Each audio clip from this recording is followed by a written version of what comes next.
Yo, what's up everybody, my name is Zeno, welcome back to the channel. As promised, here's the 30,000 giveaway, so make sure you're subscribed and you turn on your notification bell. Those are 2 requirements to join the giveaway. I also need you guys to comment your name, your region, and the skin you want, and maybe something that I can improve on this channel. And yeah, let's get right into this gameplay. Also, it would be very helpful if you guys actually watched the full video instead of just joining the giveaway, just to help me out and my channel. I would really appreciate that very much. This is a very good game, so you guys won't be bored while watching it, I promise. And yeah, let's get right into this, where we are going to be starting off on our blue buff. Excuse me, and you just saw that I flashed the Arcana. That's going to be 100 Pierce, 10 Gorilla, and yeah, that's it. Just standard assassin build for Zephys and Kirknack. The 100 Pierce, 10 Gorilla. We're going to be starting off on our blue buff because, like I've been saying lately, I think starting on blue buff is always pretty much better now because you clear way faster by a few more seconds, and you also never have to worry about your mana getting stolen from you. You can see that I'm just going to hop into the bush here, and I'm so amazed that they actually didn't see me here. But look at this, they're both stacked up on each other trying to fight that bird, and we're just able to kill them both just like that. Very, very well played. I cannot believe that they actually didn't see me there. I really thought that they did, but apparently did not. So you can see there's nobody now to defend this bot tower. The Raz is still mid, the Murad is still mid as well. So this is literally a free tower for nothing. They cannot get here in time. And look at this, guys. For some reason, as soon as I ult, just a Talanis appears. I don't know how that happened. Did she just walk in? Because it feels like as soon as I ulted, she just appeared under me. It was so weird. I feel like she might have flickered, or just, I don't know. I literally don't know. Let me know what you guys think about that in the comments as well, because I actually don't know what just happened. But even after slowing it down, I can't exactly say what happened. I think she just walked up. Maybe she has boots or something first. Doing this dragon right here is pretty risky because the Murad could have easily hopped over the wall and basically secured that for his own team. There was nothing really that I could do to secure that for my own team. You know, I didn't have punish, things like that. My mana's already pretty low, so I'm not even going to bother invading. Also, you can see that the buff is already gone. So again, there's no point for me to invade that. There's no point to overdo things, guys. You don't want to be doing too many things as a jungler at once. This is something else that I would like to touch on. I don't think I've ever mentioned it before. Don't overwork yourself to the point where you're not getting any farm. So don't try to think that more is better. Sometimes just playing it slow and just farming up will be the better way. That's not to say to be super passive and just only farm all game, but you need to have a nice balance of the two, of pressuring objectives, invading, but also going back into your own jungle sometimes. You need to have a perfect balance, or else either A, your team's going to lose the map, or B, you're going to lose gold and they will just scale up. Doesn't really matter if you're doing the objectives or not, they will still have more gold than you. I try to hop onto that Talanis there, excuse me, not Talanis, Tara, to secure a kill. You can see the Murad there, but he knows, he saw me walk into the bush, so he's not going to recall back to his shadow. That would be silly. Ryamo goes in pretty deep trying to look for a kill, and I'm just going to go and take this camp from the Murad, let him be unable to stack off of anything, and also look for the top camp, but it looks like the Murad has already cleared that, so there's no really point to stay up there. Now the blue buff is respawning of the Murad. You can see both the side camps are respawning. They actually got a nice Alistar ult onto this Raz. Guys, I think Alistar is actually super strong right now. Like, whenever KZ Fox and me play together and he plays Alistar, it's always just so fun. He just can flicker ult onto anybody and they're dead. It's actually crazy what he can do to certain comps and stuff like that. You can see the Murad here is still trying to get his blue. He didn't actually get it, the Annette did, or excuse me, the arm. I'm trying to ult him, but I know it for a fact that we would have missed. So I'm just going to turn around and try to help my team out here. You can see that this Tara is trying to bully my team. We're able to dash in. And look at this, guys. I try to hit the tower, but it actually doesn't go down. So we were just sitting under tower. I thought for sure that my enhanced basic attack from my first skill would kill the tower, but unfortunately it did not. You can see that it just turned straight to the blue buff here because look at this. The Murad was coming in. We knew that for a fact.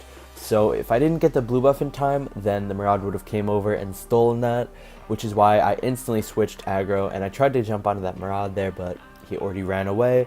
So no harm in trying to pick up a kill like that, because we're just going to be going straight back into our jungle. But yeah, super important that we just switched off from that side camp to the blue buff, realizing that, okay, if we do this camp instead, then there's a very good chance that the Maraude will be here and will fight us for our blue buff. And of course I didn't want to fight, I was at 1 HP. Gonna drag out the dragon here before we actually start fighting it. This is also something that I feel like lower elo could do a lot better. You just drag out the dragon and make it a lot harder for the enemy team to steal it. Raz here, but I'm not going to ult in because I didn't have it. So we're just going to go and pick up the kill steal, literally a kill steal onto that Tara. We're now 5-0 and 2 in 5 minutes. That's pretty much a kill per minute. I see that the Maraude's here. I also see that his blue buff is up. So you know what? I can see he's already running down here. So I know he's going to be running straight into me. You can see he's a little bit skeptical, but we are still able to burst him down. Well played to the Alistair on my team, who was actually able to realize where I was positioned, and he was actually able to stun the Maraude again with his little trap on the ground. I don't think we would have actually killed the Maraude alone. This is pretty embarrassing. Just ult onto nothing and then run away. I thought that the net was going to move up. Guys, this is why you do not try to predict things on Zephys. You just got to ult exactly where they are, trust me. Ult where they are, unless you know for a fact that they're like gonna jump somewhere. Just ult where they are. Seriously, pretty much 95% of my Miss Zephys ults are because of that. It's not because I'm just like having a seizure and my arm like flings the ult somewhere. Like they're always accurate, but sometimes I just try to predict and it's not good. I run straight into the Talonus ult trying to get the kill. Then we are not able to hit the ulti because we're so out of range. You can see the Mirage here, so I'm not even going to dash. I'm just going to basic attack him, and he knows that he can't fight me, so he has to recall to his thing. Notice how I didn't use my first skill, though. Try to predict again where that Raz is going. That's really no problem. We were just trying to get a nice pick, and it would have worked out very well. If it doesn't work out, then no harm. But you could see that I wasn't using my first skill on the Maraude when he was right on top of me. That's because if I use my first skill, then I have no mobility, and he's just going to be able to go straight back to his shadow without me even getting participation pretty much. So I wanted to get the kill, and yeah, he knew that he couldn't fight me, so he had to recall. Very well played by us to conserve our skills, and now we're just going to run straight down to this dragon and go and take that.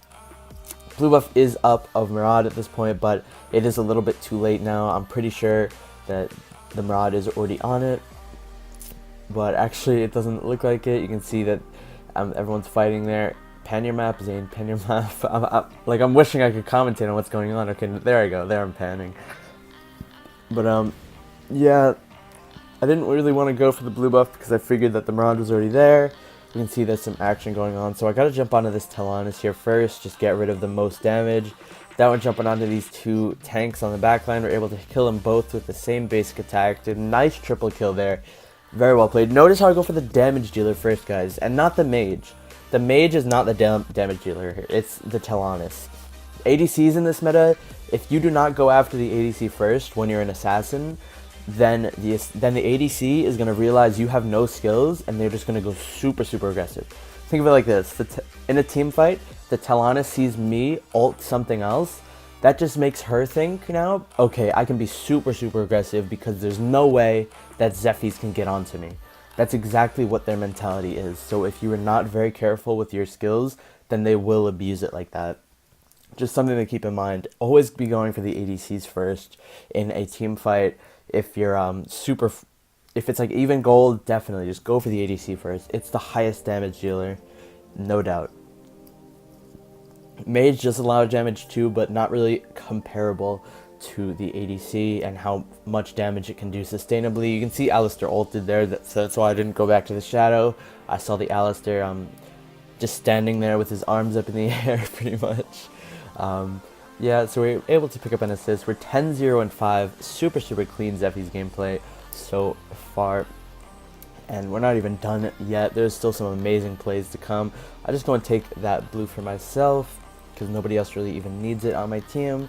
Trying to dive under tower here. I use my ultimate as soon as the Alistair ult ends, so she CC'd for the maximum amount of time possible. Also, it was just when my ultimate respawned, so there's really not much option there, I guess. But yeah, she was CC'd the maximum amount possible because as soon as one CC ended, another one started. I see Arm here just doing her thing. I try to jump onto this Telanus, and look at that, guys. She has Death Sickle. Are you kidding me? That's actually what kept her alive there. I saw the little animation where she goes see-through for a second. I don't know, for lack of a better word. I jump onto this Maraude there. We're actually able to pick up the kill. I thought we weren't going to get that because it was very far away, so I didn't think I would make it. You can just see that I'm fighting them right now. And again, guys, look at this Telanus. She knows I have no ult, so she's just going hyper aggressive. But like I said, you gotta just kill this Telanus first. That's exactly what we did in this team fight. I ignored the 2 tanks on me, just went straight for her. See this Raz jumping onto my backline, so I need to go and kill him.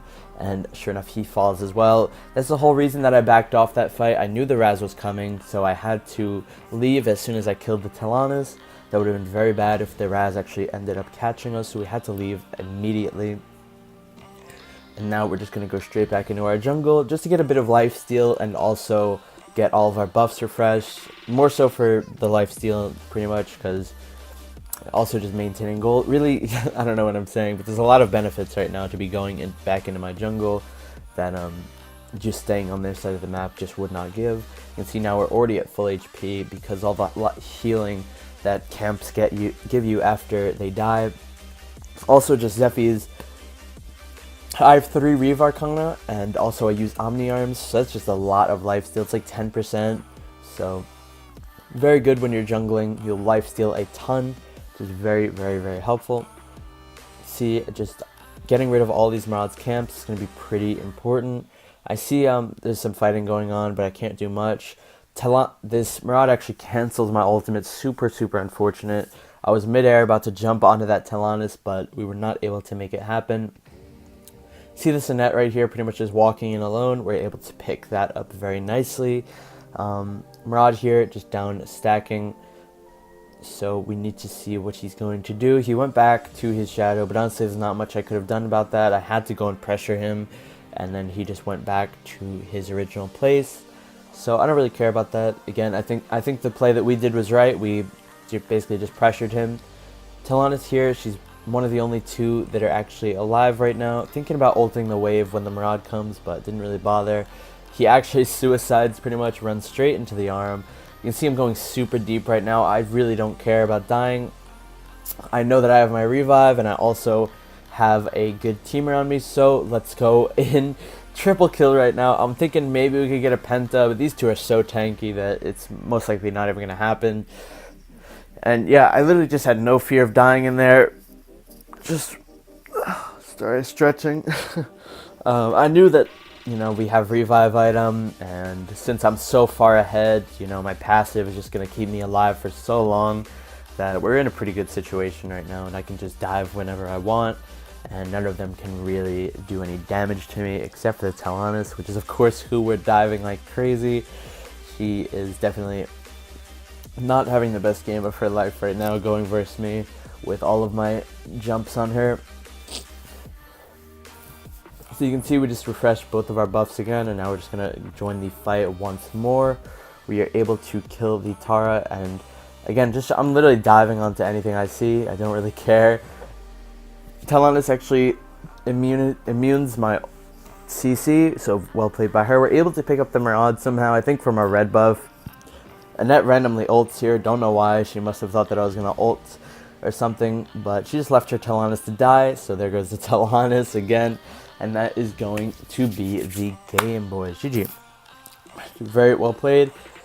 You know, we just dived so much on that Telanus, it was not even funny. Again, guys, though, if you are in those North American, South American, any region, just comment your in-game name, the skin you want, and your in-game name, the region, and the skin you want, and something I can improve on my channel. And good luck, everybody, for winning. You can see here 34% damage. We're up to an insane amount of stars, like 650 or something like that. Anyways, guys, it's going to be it from me. I hope you guys enjoyed this amazing Zephys gameplay, and I will talk to you all tonight in the daily live stream. That's why you guys got to have your bells turned on too. Subscribe and turn on your bells. That is a requirement for joining this giveaway. I'm going to be using a site that only picks subscribers. Have a great rest of your day, everybody. Peace out.